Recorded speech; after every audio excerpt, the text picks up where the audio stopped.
Welcome to LifeBlood. This is George G, and the time is right. Welcome to today's guest, strong and powerful Andrew Ryder. Andrew, are you ready to do this? I'm ready to do it. Let's go. All right, let's go.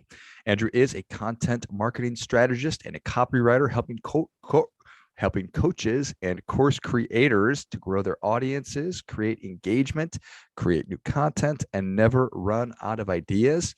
Andrew, tell us a little bit about your personal life, some more about your work, and why you do what you do. Yeah, I entrepreneurship really ruined my life, which is sort of an interesting place to start because I was always a happy kid. I had this wild imagination and grew up sort of good American upbringing, and went to a good school, got a good job, sort of the traditional path, fell in love, all of that. I had a great life, but something was missing. And I found that I read Rich Dad, Poor Dad one time on my way to work, and it just blew my mind. It completely changed the way I understood the world. And I thought, why couldn't anyone have told me that entrepreneurship was something that I could do with my life? I just didn't even know it existed. And I knew that people owned companies, people owned businesses, obviously, that I patronized, but I didn't know that it was something that I could do. And that turned my world upside down. I went headfirst into the online business space. I got involved in all kinds of gimmicks and sort of sleazy make money online schemes. And the more that I got involved and the deeper I went, the less happy I became. I was seeking out all of these ways to make money, find abundance, earn happiness, earn freedom. And I was sacrificing the things that made me happy, the things that made me free to get there. Nothing was ever good enough. I was always comparing myself to someone with more social media followers or making more sales. Their business was doing better, their list was bigger, or they're getting more engagement. There was just always someone doing better than me. And that really, I was pulled between constantly working and doing more to try to keep up, but buried under the weight of all of the things that I had to do in order to keep up. And it really changed me. I became stressed. I became anxious. I could never really spend time with my family, my wife, my friends without just thinking about business in the back burner, or feeling guilty because I wasn't at my computer working. And in order to get to from there to sort of to where I am today, I had to take it all down. I tore it all down. I took a year off. I stopped doing anything business related. I was helping my wife with some content creation, but unsubscribed from podcasts, unsubscribed from email lists, really took it back to bare bones and tried to rebuild from the ground up a way that I could run a business or be involved in any sort of online business in a way that was sustainable for me, in a way that was enjoyable for me, and to do something that I felt like I could do for years, decades even, without feeling like I was on the edge of burning out all the time. And have you done that, Andrew? I'm definitely a worker, so I tend to oversubscribe myself to the projects that I'm working on. But I mean, I'm definitely in a much better place than I was 3 years ago. And I really enjoy the work that I'm doing now. That's one of the big differences. Before, it was I would try to sell anything to anyone who would sit down and listen to me. And now, I'm really passionate about the product I deliver, the work that I do, the people that I help. That really helps.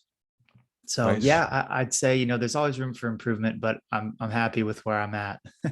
Well, good. That's quite a process. And it's an easy, I don't want to call it a trap, but it's an easy trap to fall into Yeah. when we're constantly looking at all the different metrics that are available to us: sales, clicks, engagement, the number of people on our email list. I'm sure it's a huge list that I left out, but it could be a recipe for dissatisfaction, unhappiness, burnout, not enjoying things. And so the ability to take a step back and reprioritize, figure out what it is you really want, and then finding it, I certainly commend you for that. Do you find that other people suffer from that, Andrew?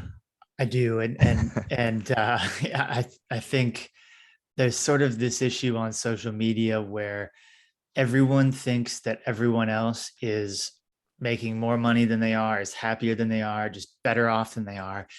Because especially if you take a platform like Instagram, for example, this is really prevalent. And the reason for this is because everyone on Instagram is posting sort of their highlight reel. They're posting their best moments or their most curated, airbrushed photos, staged, but it's presented in a way where people think that it's natural. They think that this is just, oh, I just woke up like this, after 2 hours of preparation for the photo, right?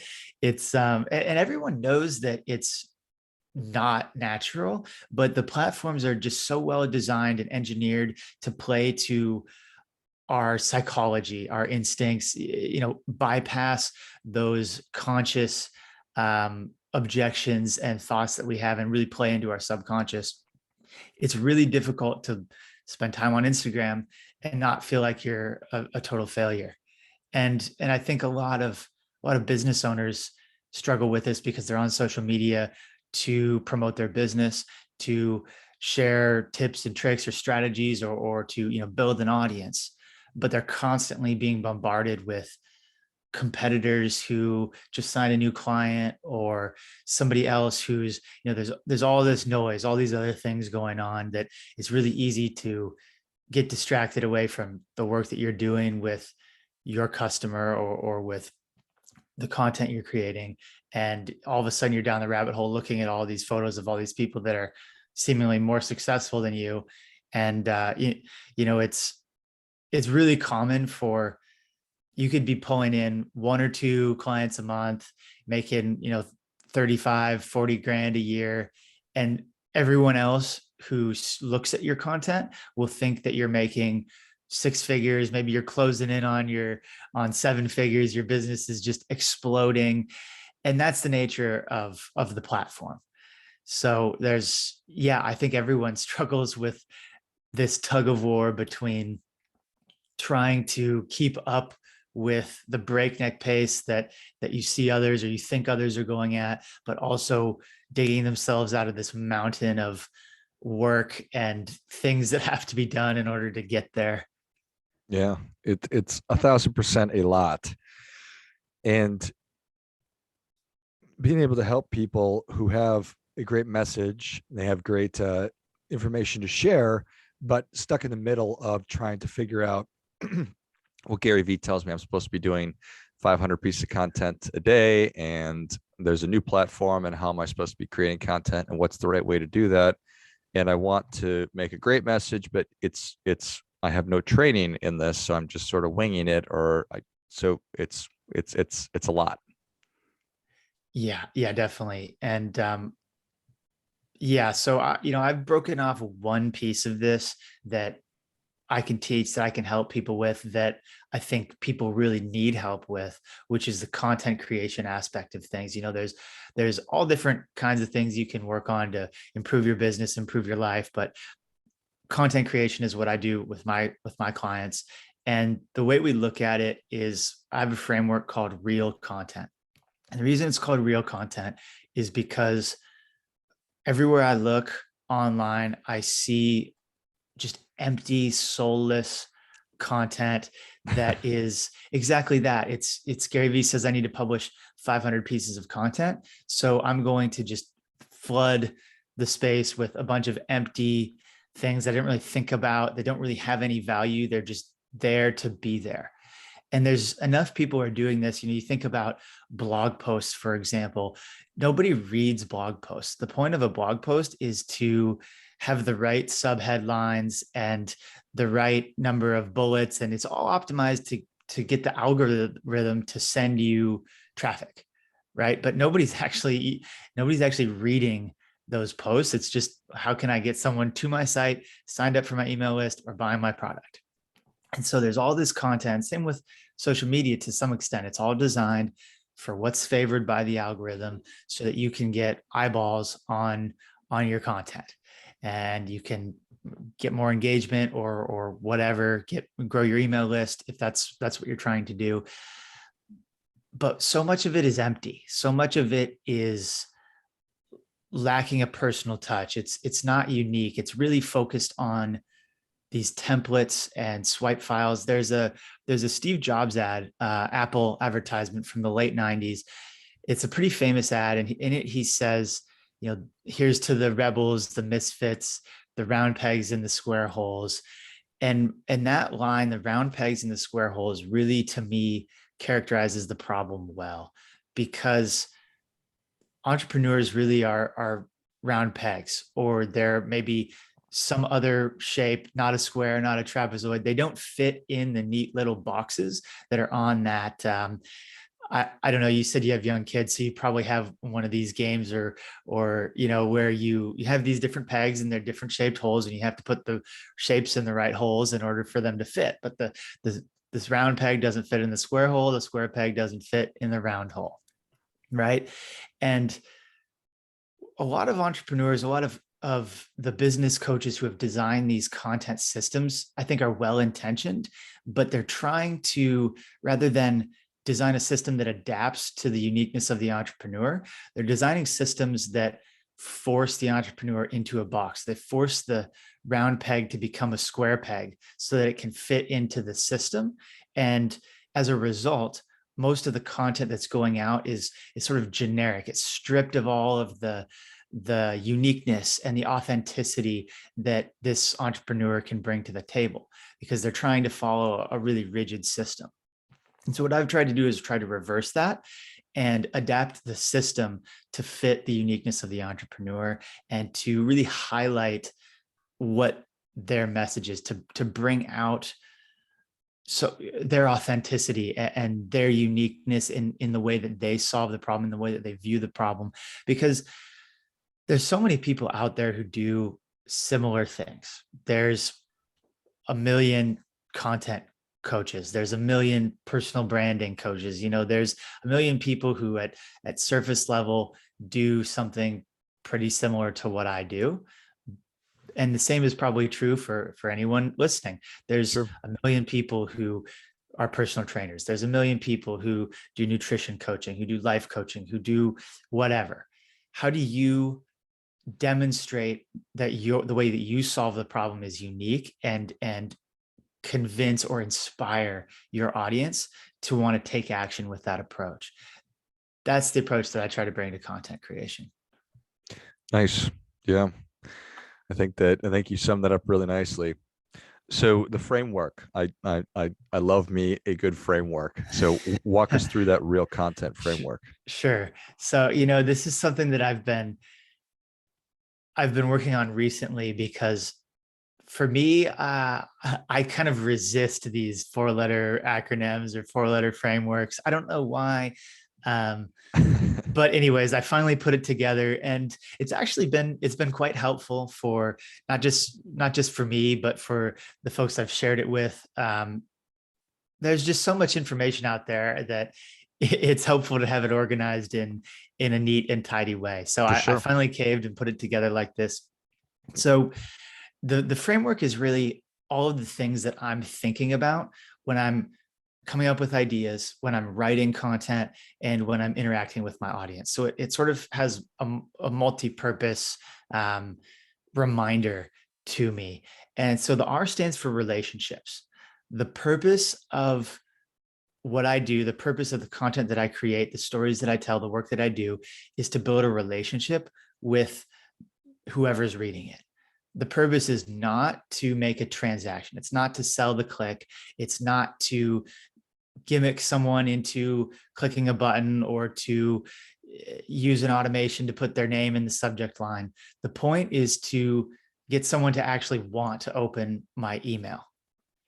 And the way I like to think about this is it's really the from line. When I go through my inbox, I look at who sent me the email, not what the email is about, but first I look at who sent it. And there's a handful of people that I just check all these off and I delete them, because I know I'm not going to read that person's content, just not really that into it. Next is maybe short little emails that I can look at quickly, and they give me, a little bit of inspiration or a helpful resource. So I'll look through those. And then there's a handful that I'll save for later that are maybe longer form content. I'll move them from my email inbox over to an app that I use called Matter, where I can highlight and take notes on the content that I'm reading. So I'm separating out the emails that I get and the content I get, whether it's email, YouTube, whatever social media platform. It's separated based on who sent it, not what the subject line is.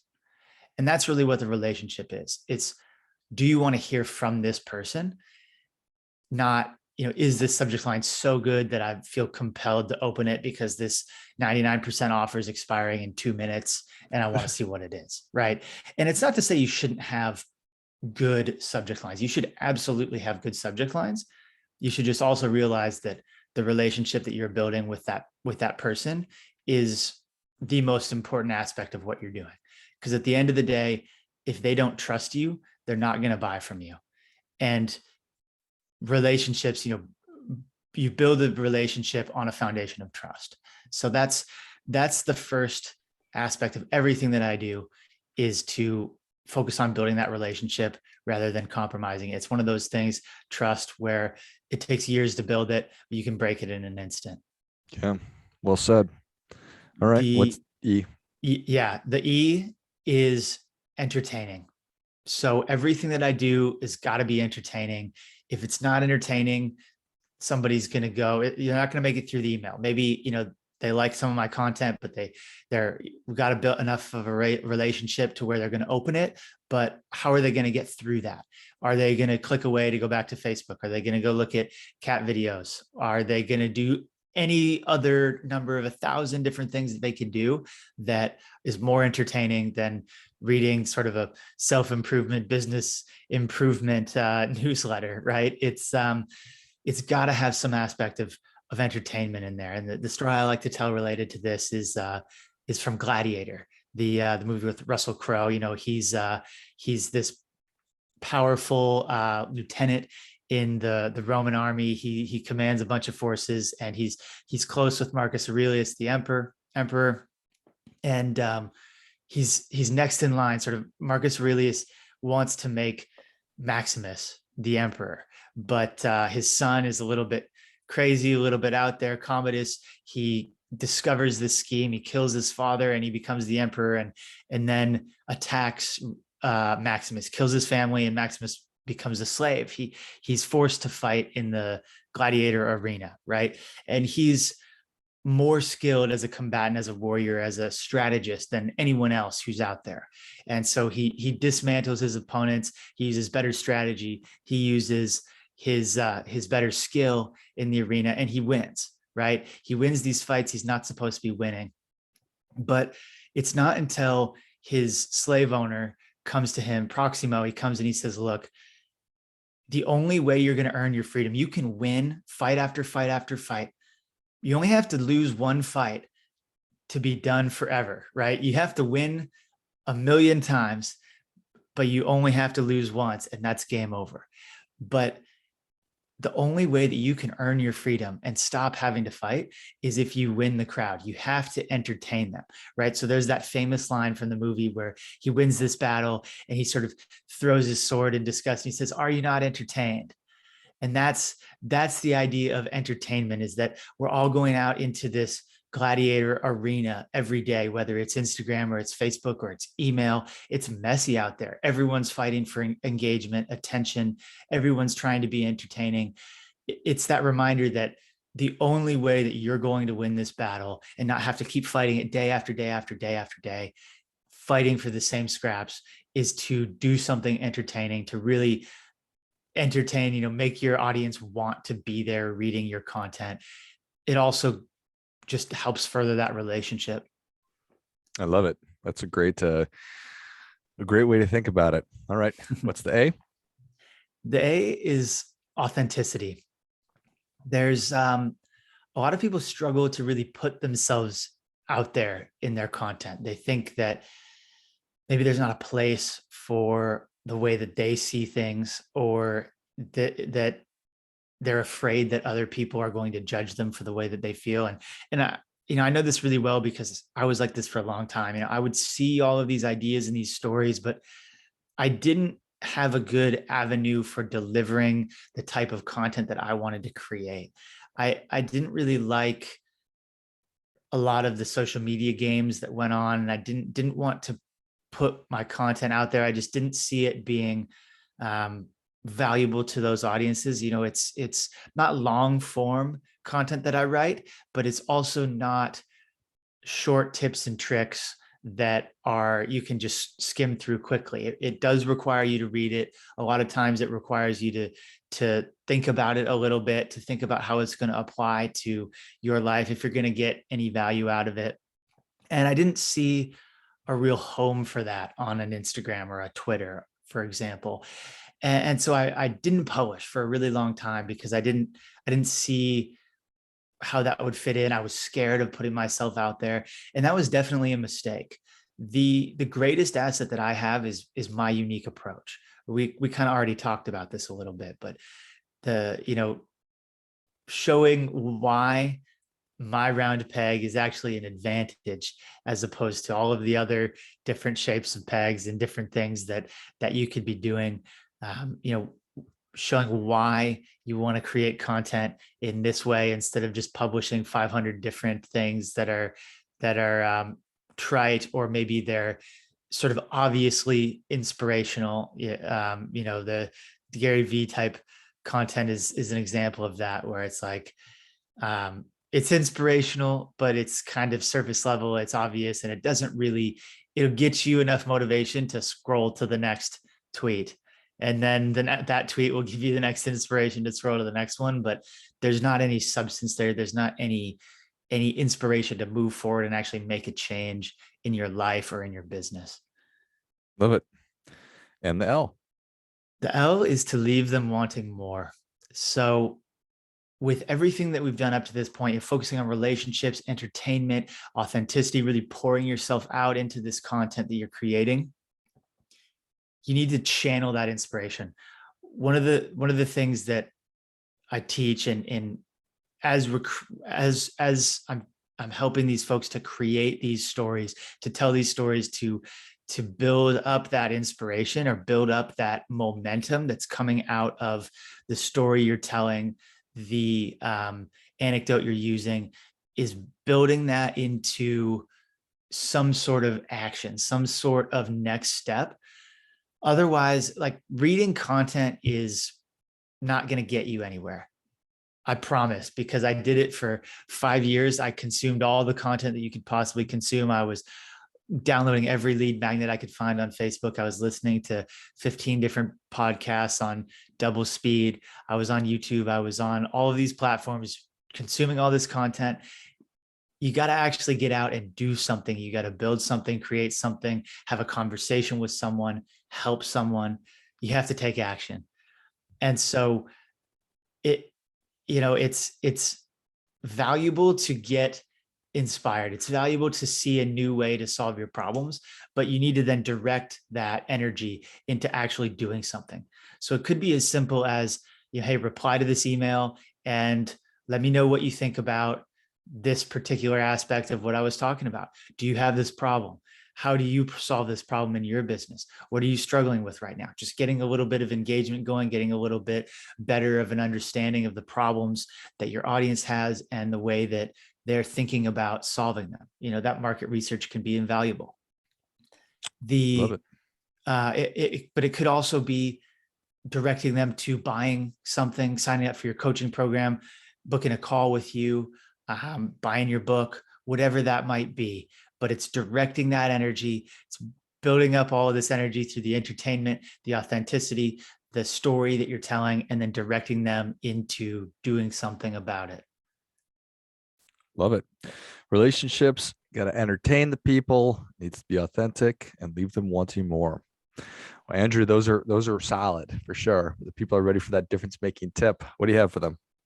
Yeah. So we're talking here about real content, I think we'll put the difference-making tip in sort of the same realm, and we'll say what's not included, because I think this is going to help a lot of people. If you're a content creator and you're trying to stand out amongst a sea of all of these other gladiators who are out there. You know, we've talked about what you can do or what you should think about as you're doing this, but there's two real things that I think are intentionally not included. And one of that is sort of the typical idea of give lots of value, give away your best value for free, because if people think, oh, wow, they give away so much value for free, imagine how much value they'll give away in their program. That's not how human psychology works. If you give away everything for free, people are going to say, oh, great, I got it for free. Now I don't need to go buy anything from them. So if your goal is to give away things for free and to, build an audience in that way, that's fine. You can do that, but it's going to be difficult to sell them things if you've already given away all of your best information. Humans are more motivated by teasing, by leaving them wanting more, by inspiring them, and then offering them the opportunity, if they want to go that next step, to then take it with you. So I wouldn't think about this in terms of how much value I can give. I would think about it in terms of what story can I tell that's really going to transform the way that they think about this problem that they're trying to solve. There's a quote that I really love from Derek Sivers, who is a pretty well-known entrepreneur. He wrote a book called Anything You Want, which is great. And in this book, he says that if information was the key, we'd all be billionaires with perfect abs. And I love that because it's just the right amount of punchiness disguised with humor to make me realize that I could actually solve every single one of my problems if information was the problem. But information isn't the problem. There's enough information out there to solve everything that you're struggling with, but all of the emotion and all of the expectation and the lies that we tell ourselves and all of these other things are getting in the way. And so your job as a content creator is to demystify that, not through value and tips and tricks or by giving away all your best information for free, but by telling a story in a way that changes the way your audience thinks about the problem that they're trying to solve. Well, I think that is great stuff. That definitely gets it. Come on. Andrew, thank you so much for coming on. Where can people learn more about you? How can they engage with you? Yeah. Thanks, George, for having me. The best way to get in touch with me is over at my website, andrewbryder.com. And I've got a training there that goes a little bit deeper into the real content framework. So if you're interested in learning a little more about that and how you can implement it in your business, you can go to andrewbryder.com and check it out. Love it. Well, if you enjoyed this as much as I did, show Andrew your appreciation and share today's show with a friend who also appreciates good ideas. Go to andrewbryder.com. That's AndrewBryder.com and check out those great resources. Dig deeper into that. Andrew's real framework. I know that I've enjoyed learning about it today. Thanks again, Andrew. Thank you.